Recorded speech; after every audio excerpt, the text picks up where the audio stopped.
Olá, você. É um grande prazer, uma grande satisfação, um momento de sentimentos múltiplos aqui dentro do coração. A gente está no primeiro programa, no primeiro episódio do podcast Paternidade Responsável, algo que foi colocado no meu coração há muito tempo. E esse é o primeiro episódio, o chamado episódio 1 ou 00001. E eu estudo há muitos anos a questão paternidade e agora surgiu essa oportunidade. E nada melhor do que falar de paternidade é quando tem um pai e um filho. Então hoje, para o primeiro programa, eu trouxe meu filho, André Paulo, e eu quero muito que ele toque o barco daqui para frente. E enquanto isso, eu vou estar aqui junto nesse bate-papo gostoso sobre paternidade, sobre como tudo surgiu, sobre como tudo aconteceu. E a gente vai se falando. Desde já eu quero dar muito boas-vindas a você. Mande aí o nosso link, ative as notificações. Vai ser uma grande honra ter você do outro lado com a gente. Eu espero poder passar muita coisa legal, muita coisa bacana para você que já é pai, para você que pretende ser pai, para você que já está na caminhada da paternidade há muitos anos e pretende, de alguma forma, aperfeiçoar a tua caminhada. Então, eu quero te convidar a vir comigo e vamos aprender juntos o que de fato é ser pai. Tá bom? Vou deixar agora o André para ele tocar o barco dali. Bom dia, boa tarde, boa noite para quem estiver assistindo. Eu sou o filho dele, André. É uma honra para mim estar aqui, é muito importante. Também sou pai, tenho 35 anos, tenho 2 filhos e é um desafio diário a gente entender o que é ser pai. Eu recentemente finalizei um curso sobre homem ao máximo, hombridade, e descobri muitas coisas que já tinha algum tipo de noção e, enfim, fui aprendendo mais. E, obviamente, é muito louco isso, mas eu costumo falar para o meu pai sempre isso. Embora tenham existido erros e acertos, durante um bom tempo, o que eu sou hoje foi formado lá atrás. Então, mesmo com os erros e acertos, a gente aprendeu muita coisa. Eu aprendi muita coisa, absorvi muita coisa e trago isso para os meus filhos hoje, né?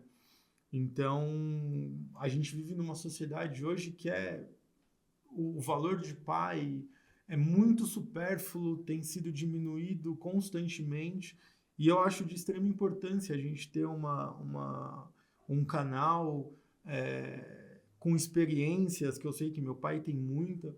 Então é importante a gente ter esse canal onde vai poder, talvez, trazer luz sobre algumas coisas, trazer luz sobre problemas que foram passados, problemas que surgiram e foram conseguido resolver, enfim. Desculpe um pouco o nervosismo, estou meio apreensivo, meio... Coisas de primeira vez. Primeira viagem, não estou acostumado com câmera, sempre fiquei atrás, então é tudo muito louco. Mas eu queria te falar que, cara, eu estou muito feliz de estar aqui, de verdade. Que bom, que bom. Eu não sei por que não te falei isso quando você me chamou, mas quando você começou a falar sobre isso, eu falei, mano, eu acho que talvez eu participaria de uma parada dessa. Sem saber que você me chamaria, mas, enfim, foi muito legal e, obviamente, que eu respondi positivamente, porque era uma coisa que eu já faz sentido para mim, já faria sentido para mim estar aqui. E o que eu posso te dizer, cara, como filho que eu fui? A gente teve muito erro, eu confesso, eu sei, hoje eu enxergo, hoje eu falo pro Pedro, eu falo, meu, você vai passar por isso. E para mim é muito difícil ser pai, cara.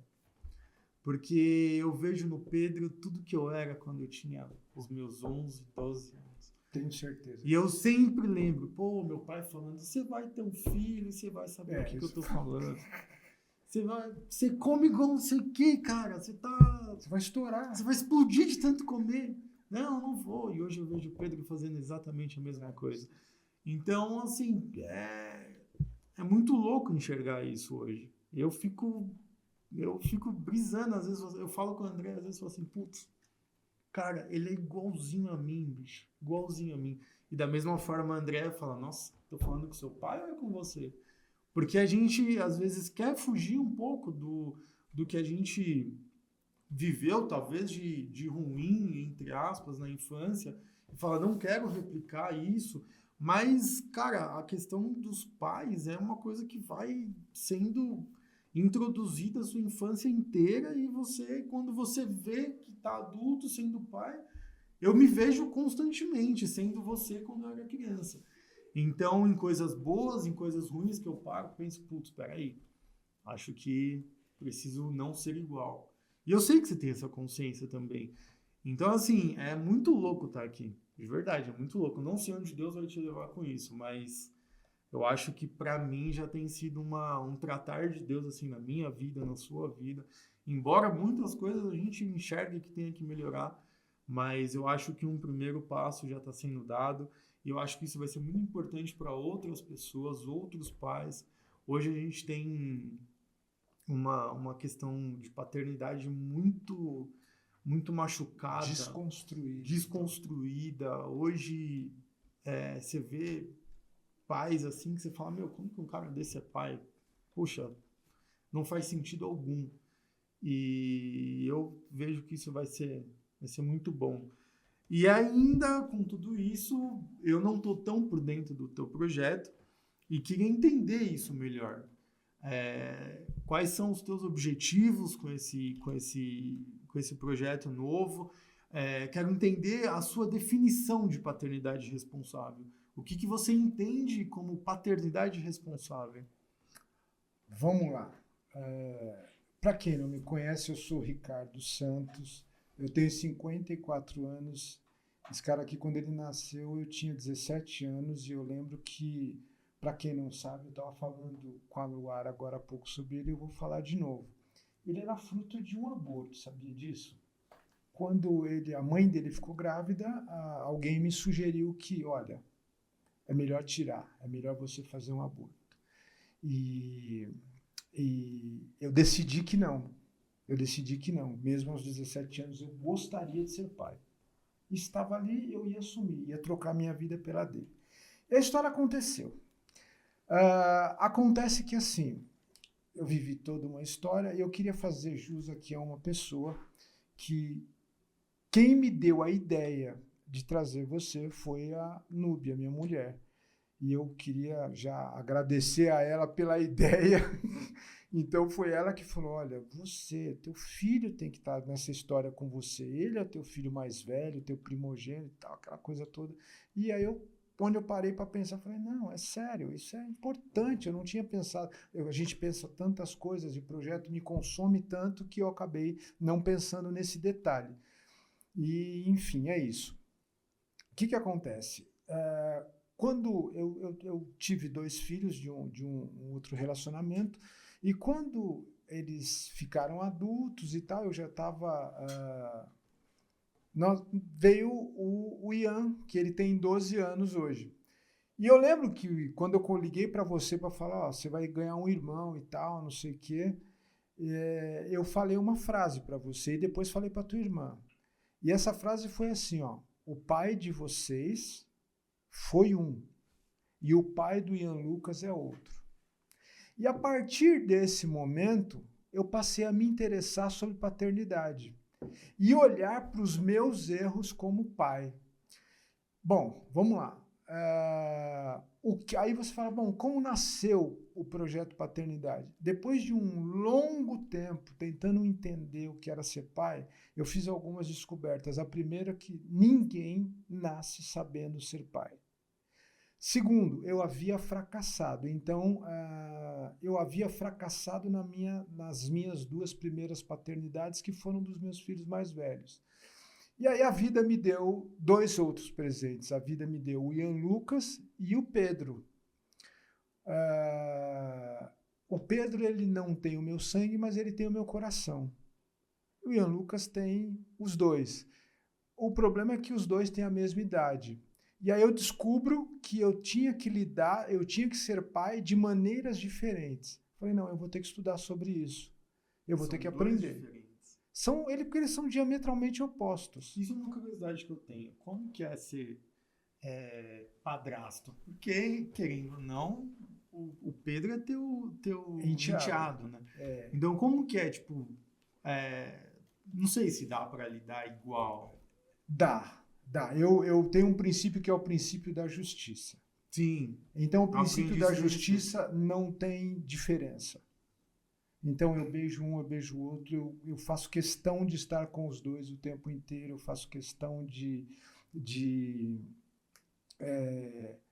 corrigir quando tem... Não muda nada, não muda absolutamente, e eu nem me posiciono como padrasto. Eu nem me posiciono como padrasto. Para mim, o Pedro é meu filho, ponto. Não discuto outras coisas. E bacana foi a forma como o Ian Lucas entendeu isso. Ele entende super bem. Então, ele entendeu isso de uma maneira muito tranquila e ele trouxe o Pedro, enfiou o Pedro para dentro da nossa relação. Então, nós éramos dois até ele ter 2, 3, 4 anos. Quando o Pedro chega... passa a ser, não mais éramos 2, mas passa a ser, éramos 3. Então, coisas impressionantes que acontecem com o meu enteado é que, assim, é a semelhança que ele tem com você, por exemplo. Ele é super calmo, né? Ele é extremamente calmo, tranquilo, até aquela mania de entrar no banheiro, quando eu estou tomando banho, e ficar perguntando um monte de coisa. Você lembra disso? Bem pouco. Você entrava, tinha um banquinho branco, ele entrava no banho, você entrava no banho. O Pedro ainda faz isso hoje. O meu filho também chama Pedro. São o Pedro várias coisas. O Pedro Neto. Mas é engraçado, porque o Pedro faz a mesma coisa. Pois é. A mesma coisa. Pois é. Constantemente. E aí, quando ele tá tomando banho, ele já... Hoje é um pouquinho menos, né? Mas ele cansou de falar, pai, senta aqui pra gente conversar. É isso aí. É mais ou menos isso. Então, essa história foi nascendo assim. E eu querendo entender por que eu errava tanto, porque eu fiz tanta besteira com os meus filhos mais velhos. E por que eu fracassei tanto, por que a coisa não acontecia. E eu fui buscando isso, querendo estudar, querendo entender, e não entendia muito bem. Não entendia muito bem o porquê, só que eu tinha curiosidade, e você sabe que eu gosto de estudar, quando eu pego um determinado assunto, eu vou até o fim. E aí começaram a acontecer várias coisas que foram me direcionando. E aí eu comecei a olhar a sociedade e o resultado da paternidade na sociedade. É o que eu ia te perguntar, porque hoje em dia o cara faz um filho e não quer assumir o filho. Isso. Já parte de um princípio complexo. O cara é pai, ele não quer assumir, às vezes, a obrigação. Ele, no máximo, se dá o luxo, entre aspas, de pagar uma pensão, o que eu acho um absurdo. Que um filho não deve viver de pensão, ele deve viver de presença. De presença, exatamente. Então, com isso, você cuida do teu filho, que é teu filho, e do teu enteado. Tratando os dois não igual, tem cansaço. da mesma forma. E eu posso falar que eu sei do teu princípio de justiça porque eu aprendi isso quando eu era criança. E eu levo isso para os meus filhos. Já tive problemas com o Pedro, no sentido de, aconteceu determinada situação, tá, qual que é a tua versão? É essa, e a versão do outro é essa, então vamos ver o que tá certo. Então eu entendo o que você está dizendo. Então, assim, hoje a sociedade não entende de forma clara isso. O que é você dedicar o mesmo tempo, o mesmo amor, o mesmo carinho para um filho e para um enteado. E eu acho que nesse sentido você está fazendo um papel excelente. Eu conheço casos de pai que tem enteado e não consegue lidar da mesma forma. E eu entendo que isso é uma construção. Como que é essa construção da paternidade em relação à sociedade que a gente vive hoje? Como que você constrói isso dentro da tua cabeça assim, para ser bom para os dois? tanto para o filho quanto para o enteado, por exemplo. O princípio da justiça e da equidade tem que ser 100%. Depois, as pessoas acham que amar é sentir. Não é escolha, né? Não, amar é decisão, né? É decisão. Você Então, decide assim, amar. é você pegar aquele carinha que está desprotegido, que se você for um diabo na vida dele, você vai destruir a vida dele. Mas você tem a possibilidade de transformá-lo num camarada feliz, num camarada realizado, de guiá-lo ao fato dele se tornar um homem, mas, acima de tudo, decidir amá-lo. Independente se ele veio do coração ou se ele veio do órgão genital. Não importa. E é engraçado, né? Isso não importa. Agora. Você sempre quis adotar um filho. Eu sempre falei muito isso. Sempre veio na minha cabeça agora. Eu sempre falei muito teve isso. Essa vontade. Quando eu tiver uns 40, 50 anos, eu quero adotar um... De uma forma ou outra, você está adotando um filho. Pois é, mas ele também adotou, ele também Sim. tem essa... Então, assim, e para mim, tem a questão do desafio. Mas tem mais a questão do afeto.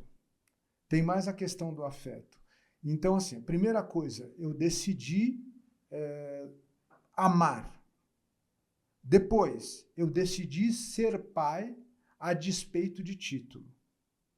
Então, assim, meu enteado não me chama de pai. E eu não faço nenhuma questão disso. Assim, do mesmo jeito como você ficou um tempo na tua vida me chamando só de Ri. Não sei se você lembra disso. Não. Pois é. E eu lembro. É consequência da mãe, né? Então eu lembro isso. Então, assim, não tem a ver com o título, tem a ver com o elo de ligação.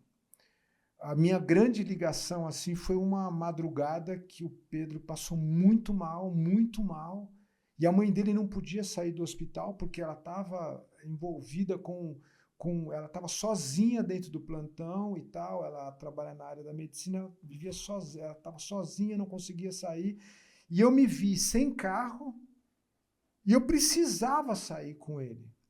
E não tinha ninguém, não tinha um único carro. Bom, o que eu fiz? Eu embrulhei ele num cobertor, botei ele no colo e falei, você vai comigo. E fui a pé, às 3 horas da manhã, sozinho.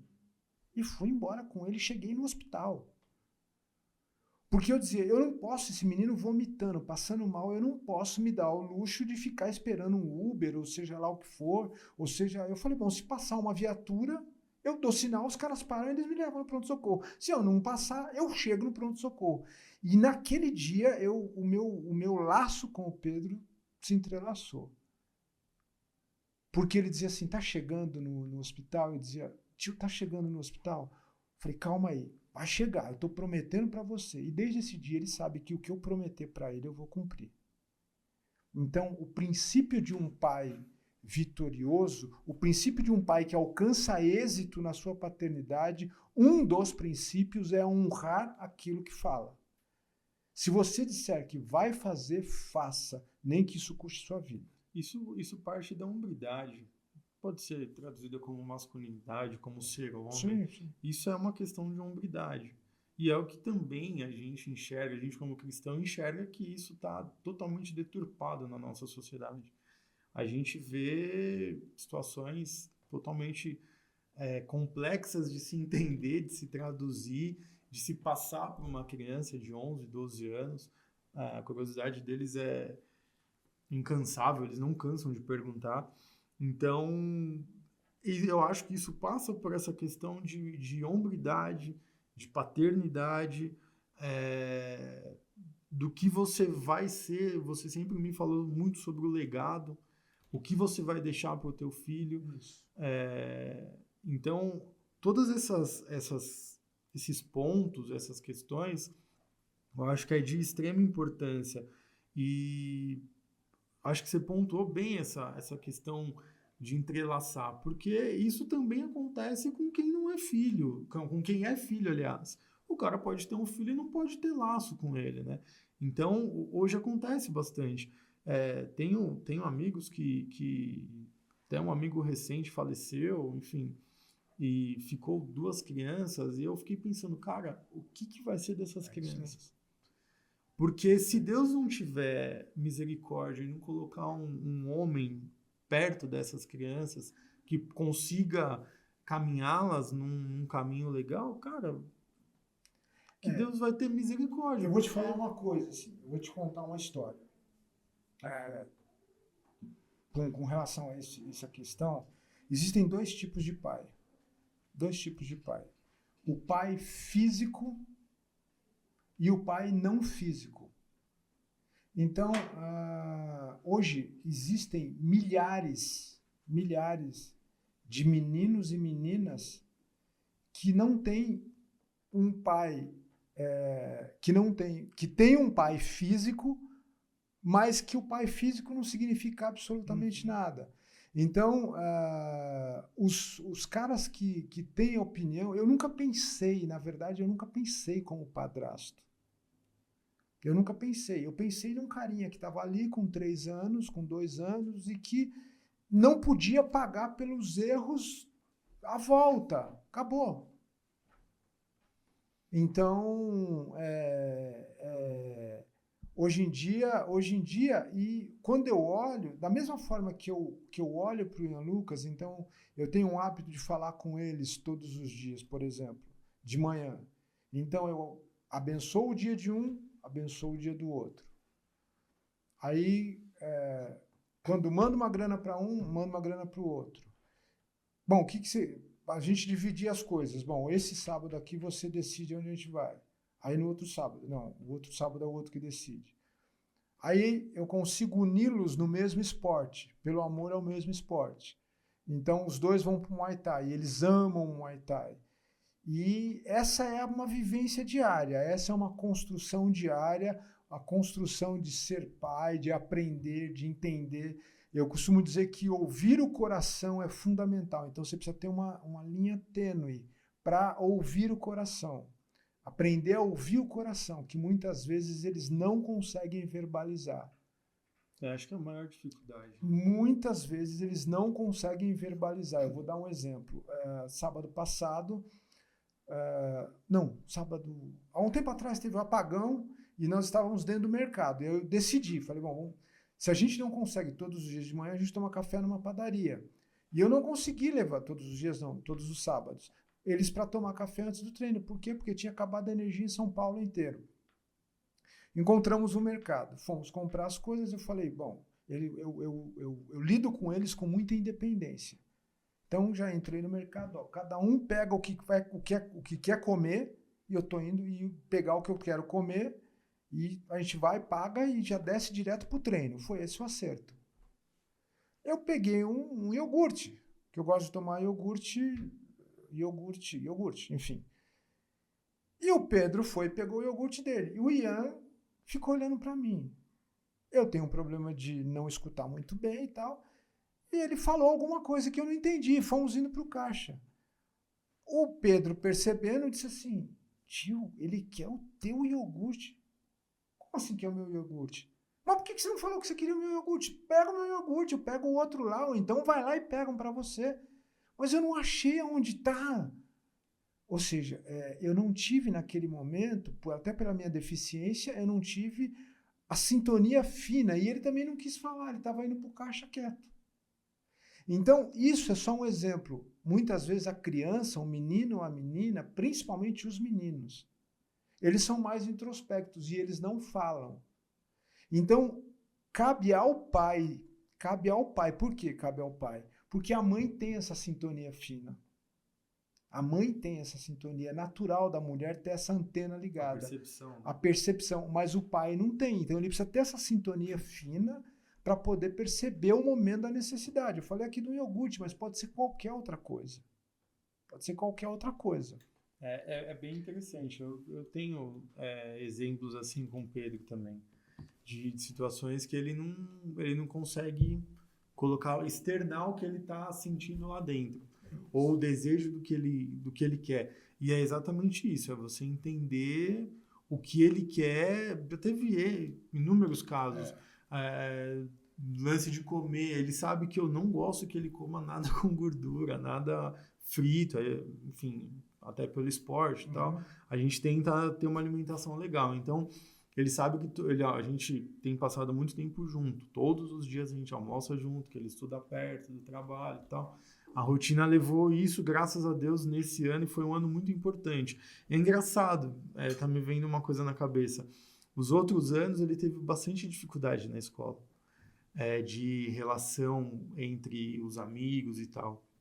E esse ano, que eu tô com ele todos os dias, ele não tem tido nenhum problema. Prateleira de cima. A gente conversa quando tem algum problema, eu entendo, eu escuto, eu corrijo, ele se abre.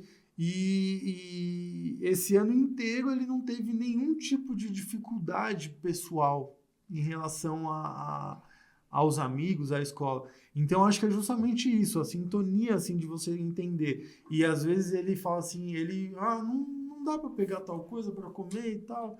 Eu falo, Pedro, não dá, filho, você vai comer fritura de novo, cara. Ou, poxa, vamos diminuir, né? Aí ele faz aquela cara de cachorro sem dono e tal. Aí eu alivio um pouco de um lado, aperto do outro, e aí a gente vai entendendo os pequenos pontos que a gente precisa entender para ser um pai excelente. E isso passa também muito pelo que a gente tem de conhecimento, que absorve de conhecimento na igreja, em relação à nossa crença, ao que a gente traz como bagagem no decorrer da vida. Porque eu acho que a gente vai absorvendo muita coisa de várias situações. Com absoluta certeza. E em exemplos, você sempre falou muito em aprender pelo exemplo. Isso é uma coisa que eu levo muito e tento ensinar muito pelo Pedro, por ensinar para ele. E eu acho que é uma vertente também que a gente precisa entender. A relação da paternidade com a crença das pessoas. O que você pensa em relação a isso, pai? Qual que é o teu caminho em relação a isso? Vamos lá. Funciona mais ou menos assim. Deixa eu tentar te explicar. Primeira coisa, você falou sobre a questão de estar mais próximo dele no momento do colégio, porque você mudou de colégio, o colégio está do lado da tua empresa e tal, e você consegue estar próximo dele o tempo inteiro. Quero falar uma coisa para os pais aqui que estão me vendo. Funciona mais ou menos assim. Pai que participa da vida escolar do filho e da filha tá na prateleira de cima. Eu me desdobro, cara. Tá na prateleira de cima. Absurdamente. Se os pais, e se eu soubesse isso quando vocês eram pequenos, se os pais soubessem o tanto de dificuldade que a criança do ano de 2024, desta geração, vive dentro da escola, eles seriam muito mais presentes. Muito mais presentes. É onde eles passam metade do dia absorvendo tudo. É isso daí. É bom e o que não é. É isso daí. Então, funciona mais ou menos assim. Você perguntou sobre fé, sobre a questão da religiosidade, da religião. Veja, eu escrevi um livro, até quem quiser aí vai estar como é que é? Na inscrição ali do canal, aí você vai achar o link em algum lugar aí. E eu tenho um livro que chama Manual Como Ser Pai de Verdade, né? Então, esse é mas funciona assim. A fé, ela é algo transmitido de maneira exemplo, assim, você começa a reproduzir. Então, não existe uma outra maneira de passar a fé a não ser pelo exemplo. Então você não precisa pegar o teu menino e enfiar a fé, enfiar a religião de goela abaixo. Até porque não vai dar certo. Não, basta você viver aquilo que você fala.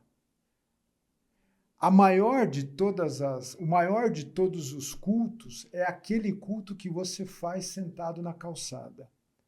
Eu tenho uma coisa muito, muito legal que eu faço. A gente tem o momento da caminhada. Então saímos nós três. Eu, o Ian Lucas e o Pedro Henrique. Vamos embora. Então a gente acaba de almoçar, vamos andar. E a gente dá uma volta no quarteirão. Isso eu faço com o Ian desde que ele nasceu. Quando ele começou a andar, eu tenho um vídeo dele com 8 meses, 10 meses, 1 ano, começando a andar e me contando muitas histórias. E hoje ele está com 12 anos, ele continua contando muitas histórias. E aí eu conto muitas histórias de fé com ele. Então, eu nunca mandei ele ler a Bíblia. Eu nunca mandei ele ler a Bíblia. Só que assim, eu tive o prazer de, esses dias, ligar para ele. Lucas, e tal, eu tô com pressa. Ele trabalha comigo e tal. Não sei, Lucas, ó, o papai precisa fazer tal coisa, eu tenho que botar no ar, não sei o quê. Espera. Lucas, eu tô com pressa. Espera. Lucas, eu preciso e tal. Você não sabe que essa hora é a hora que eu tô lendo a Bíblia? Espera, depois que eu terminar, eu vou continuar fazendo. E nunca ninguém falou para ele ler a Bíblia. Já por outro lado, ninguém fala para o Pedro, ou força, ou enfia de goela abaixo a fé. Mas ele vai, pega a Bíblia dele e vai lá na igreja da avó dele. Ele vai sozinho? Né? Não, ele vai com a avó ou com a tia. Então a tia pega e leva. É como se eles estivessem fazendo as suas escolhas, e não tem escolha melhor do que aquela que você faz e que não é alguém que faz por você. Então, qual que é o grande barato? O pai conseguir convencer o filho sem empurrá-lo. Não, vai sozinho. Vai lá e faz. Eu tive uma vai lá e faz. Com o Pedro. Você vai vivendo a tua fé. E você vai vivendo de fé em fé. E eu lembro que teve um dia, vou só finalizar com esse exemplo. Eu lembro que teve um dia que ele passou um grande problema. Um grande problema, uma grande aflição. E eu não podia estar junto com ele. E eu disse assim para ele, falei, ó, deixa eu te falar uma coisa, eu não posso estar aí onde você está agora. Mas eu vou te falar, você lembra que eu sempre falo para você conversar com Deus? E eu tenho isso registrado no meu celular. E aí ele falou, tá bom, então, eu vou conversar com Deus. E aí ele parou de falar comigo no celular, pelo aplicativo de mensagem. E 10 minutos depois, ele mandou uma mensagem assim. Eu falei, tá tudo bem? Eu mandei uma mensagem, tá tudo bem? Aí ele falou, tá, eu já conversei com Deus, agora eu me acalmei, tá tudo em paz. Eu conversei com Deus e contei para ele o que tá acontecendo. É louco isso. É muito louco. Porque quem fez essa escolha foi ele, cara. Então, qual que é o barato? O barato é você, pelo teu exemplo, pela tua coerência que, de novo, eu sou réu, confesso, que eu não tive quando vocês eram pequenos, mas coerência que eu tenho hoje. Então, você, pela tua coerência, levar alguém a reproduzir o teu exemplo, entende? Reproduzir o teu exemplo. Enquanto o Ian reproduz aquele exemplo de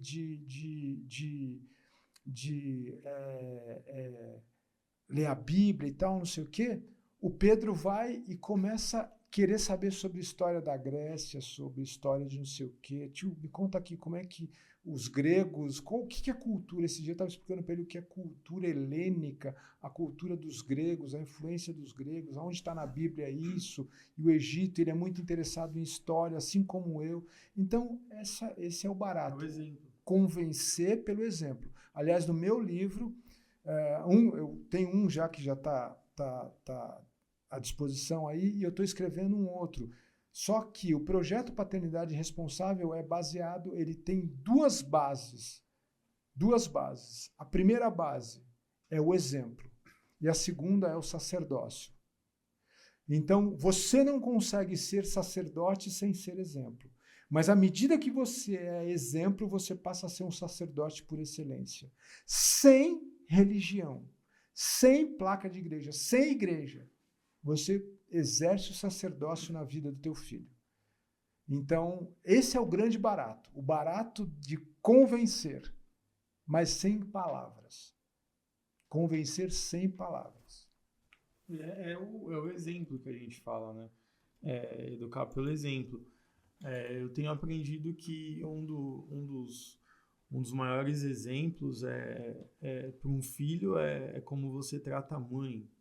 Sem dúvida. E independente Sem de dúvida. estar casado ou não, Sem dúvida. eu acho que é um negócio muito legal. As mulheres, não só mães, Sim, as de mulheres forma também. geral. De forma geral. Eu lembro quando eu era pequeno, você sempre me falou: a gente não bate uma mulher nem com uma flor. É isso aí. E hoje a gente vê isso deturpado, enfim. E tem inúmeros casos de agressão à mulher, enfim. Mas são pequenos exemplos que eu levo para a minha vida também. Por exemplo, eu não tenho a recordação de ver você brigando com a minha mãe. Durante o período que vocês foram casados. Eu não tenho. É uma parada assim muito... que eu demorei a entender. Hoje eu entendo. E eu demorei a entender o porquê tudo aconteceu, vocês se separaram e tal. Porque pra nós era assim, poxa, eu nunca vi meu pai discutindo com a minha mãe. Eu nunca vi meu pai brigando. Poxa, já presenciei briga de casal que você fala, meu, não tem condição. Como que alguém... esses dois aí, como que alguém convive tantos anos junto e se tratando... tava irritado, tava nervoso, beleza. Então, é um negócio muito louco. Hoje eu aprendi também o quê? Cara, tá irritado? Guarda pra você naquele momento. Num outro momento, você expõe a tua opinião, talvez pra tua esposa e tal, até pro filho. Eu tenho feito esse exercício com o Pedro de pensar antes. Sim. Sabe, essa semana aconteceu alguma coisa e tal, eu tenho tentado botar na cabeça dele que ele precisa fazer alguma coisa produtiva, ele precisa produzir alguma coisa que gere algum tipo de crescimento para ele. Ele tá naquela onda de chegar da escola e se jogar no sofá e ficar. Não levantar e querer ficar assistindo televisão. E aquele mundo entre a criança e um pouquinho do adolescente. A pré-adolescência chegando. A pré-adolescência chegando. E aí, esses dias, na segunda-feira, eu conversei com ele um tempão. Aí eu falei, poxa, você precisa fazer alguma coisa, precisa evoluir, você tem que sair desse negócio de ficar, só no jogo, no celular. É muito restrito o celular que eu permito que ele tenha. Então, ele não tem a necessidade de ter telefone, de ter acesso a tudo. Eu restringo muito. E eu falei pra ele, precisa fazer alguma coisa produtiva. E fui tomar banho. Aí ele veio, aí a mesma coisa. Ele veio no box, eu tava tomando banho, ele falou assim, o que eu posso fazer, pai? O que eu posso criar? Não sei o quê. Falei, cara, a primeira coisa que eu posso te falar, entra no teu quarto, bota um louvor e vai conversar com Deus. Eu já te ensinei a fazer isso, já te ensinei a orar. Vai conversar com Deus e tal. Aí ele saiu do banheiro, aí eu terminei meu banho e tal, me troquei que eu ia sair. E aí desci pra tomar um gole de café pra sair. Aí ele me mandou uma mensagem assim, eu não sei fazer isso. Não sei como conversar com Deus. De uma forma mais... Eu ensinei ele a orar e tal, mas ele orava pra dormir. Aí eu subi no quarto dele, entrei no quarto, dei uma encostadinha na porta. Aí sentei com ele e orei com ele, acho que durante uns 10 minutos. Falei, tudo bem? Entendeu e tal? Tá bom, pai, obrigado. Aí desci e saí. Peguei o carro e tal, fui pro curso que eu ia. Aí ele me mandou uma mensagem no telefone depois. Resumindo a mensagem, ele escreveu assim, obrigado por me entender e me ajudar. Agora eu sei que eu consigo. É isso aí. Então, cara, aquilo pra mim foi... Isso rasante assim no meu coração. Eu falei, cara, que bom que eu tô conseguindo fazer isso. A esse tipo de ação, de atitude, dá-se o nome de sacerdócio. A diferença, aí eu vou dar uma teologada aqui, a diferença entre o sacerdote e o profeta é exatamente essa. O profeta traz de Deus para o homem, né? No Antigo Testamento funcionava assim, o profeta trazia de Deus para o homem. O sacerdote faz ao contrário, ele traz o homem para Deus. Então, qual que é o barato do sacerdote? O sacerdote leva o filho em direção à questão da fé, à questão da sua espiritualidade. Meninos e meninas aprendem a partir destas perspectivas, a partir da perspectiva da compreensão, do diálogo.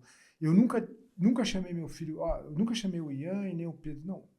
Vem cá, deixa eu falar um negócio para vocês. Não quero que vocês orem. Eu quero que vocês conversem com Deus, da mesma maneira que vocês conversam comigo. O grande problema é que nós temos uma geração de pais que, inclusive, abandonaram suas mulheres, não sei o que, seus filhos pelo meio do caminho, também porque aprenderam a lidar com Deus de uma forma distorcida. Uhum. Então, o cara entende Deus de uma forma distorcida. E Deus nos trata a partir da questão da paternidade. Então, ele não trata a partir de outras questões. Você vai ver que Deus trata o homem o tempo inteiro a partir da questão da paternidade. Ora, você não vai fazer isso? Então, paternidade é uma coisa que é construída todos os dias. Todos os dias. Todos os dias. Todos os dias eu falo tanto para o Ian quanto com o Pedro. Honre a sua mãe. Honre e abençoe a sua mãe. Esteja disponível para servir a sua mãe. E essa foi uma experiência muito legal. Porque eu sempre lidei assim. E aí, esses dias atrás, o Pedro vira para mim e fala assim, eu estou sentado, ele vira para a mãe e fala assim, mãe, porque toda hora eu falo para minha mulher assim, você quer que eu te ajude? Você precisa de alguma coisa? Não que eu não tenha disposição, não, é que às vezes eu já fiz um monte de coisa. E aí eu tô meio sem saber o que é que ela quer mais. Então, às vezes já botei roupa na máquina, eu já tirei roupa da máquina, botei no varal, já tirei o lixo, já fiz não sei o que, já lavei a louça. Meu, você quer o que mais? O que você está precisando? Porque eu entendo que o papel do homem e do pai é o serviço. E esse papel, o menino tem que aprender. E a menina, inconscientemente, ela vai buscar esse tipo de homem, o cara que serve. Então tem duas coisas. O menino, eu até conversava com a minha mulher esses dias. O menino, aliás, não foi com ela, foi com um amigo meu. O menino aprende a partir do exemplo, de ver o pai fazer. O aprendizado da menina é inconsciente. Por quê? Porque ela não sabe, mas ela vai buscar um homem igual ao pai dela. Uhum. O inconsciente dela vai se interessar por homens que são iguais ao pai dela. Né? A referência sempre é o pai. Então, por isso que eu digo que paternidade. Quando nós não teríamos tanto feminicídio, né? Não teríamos tanta violência contra a mulher se os homens começassem a ensinar os seus filhos de que a mulher deve ser honrada. Exatamente. Né? Então, mas escuta, comece respeitando, comece honrando a sua mãe. Mas como que eu honro? Comece servindo ela. Mãe, você precisa do quê? Mas não é só com a sua mãe, isso tem que ser estendido à sua irmã, à sua avó, à sua professora, à sua amiga do colégio. Quando você ensina a um menino estes princípios, ele começa a entender que a postura em relação à mulher será outra.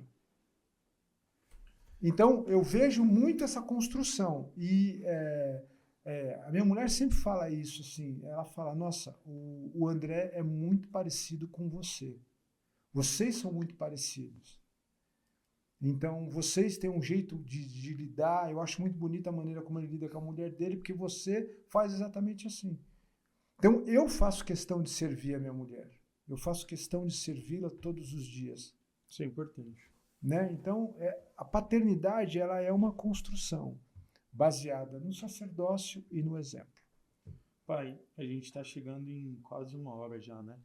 É porque você fala demais. Fala muito. Mas eu acho que é isso.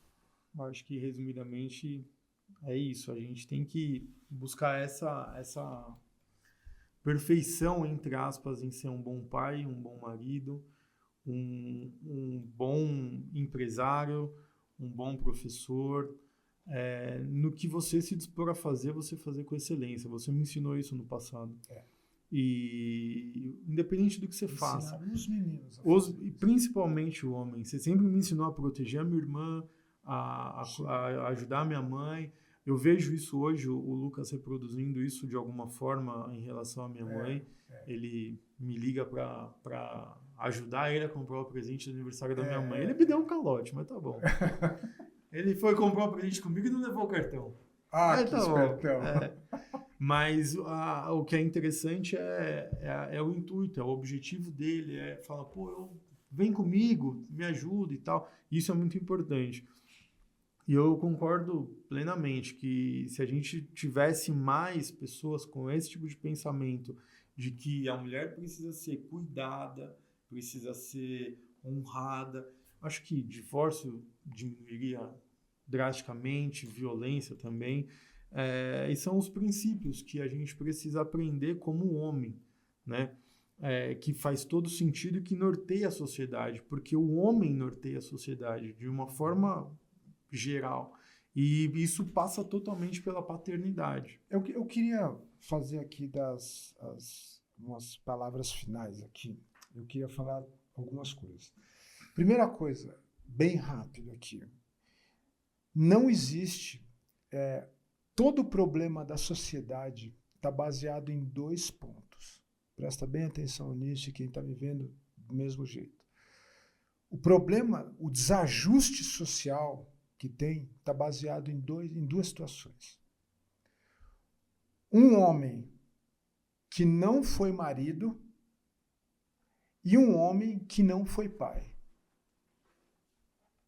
Então, esse é o ponto nevrálgico. Esse é o ponto nevrálgico. Um homem que não foi marido e um homem que não foi pai. Esse é o ponto nevrálgico da paternidade responsável. Então, ninguém aprende a ser pai. Ninguém aprende... Aliás, ninguém sabe ser pai. Nós aprendemos a ser pai. Então, é justamente essa a minha missão. Pegar um pouco do que eu aprendi e passar para as pessoas. Da maneira mais gratuita possível, mais liberal possível, mais simples possível e mais natural possível. Eu quero fazer um agradecimento bem especial aqui para 2 ou 3 pessoas as pessoas que me auxiliaram, que me incentivaram nesse projeto. Eu faço um agradecimento que ele vai ver no vídeo, mas ele tá ali nos bastidores, provavelmente deve estar aprontando. E essa imagem aqui, quem fez foi o teu irmão, ele tem 12 anos.